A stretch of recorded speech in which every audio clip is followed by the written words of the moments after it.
So in this Google Docs tutorial, I will be showing you guys how to insert a checkbox here on Google Docs. So if you were to open up Google Docs here, I want you guys to go to this top bar right here.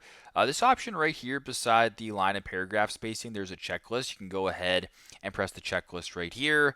And let's just say it's like a to-do list before you go to bed. So you can go like brush teeth, uh, change clothes, jump in bed, whatever your checklist may be. Now, obviously, as you guys can tell, there's a bunch of different checklists right here. You can simply go ahead and check it. And if you want to change sort of how this looks, you can go ahead here, highlight the entire thing, go up to the top here, press the checklist. So if you don't want it to cross out every time, you can go ahead and do this. So this time when you just cross it off, it'll look like this. If you want to change that, you can go to here. Make sure that once you guys check it, it is crossed off this way. So pretty simple, pretty straightforward. That's how you guys can add a checkbox here on Google Docs. Thanks again for watching and hope this helps.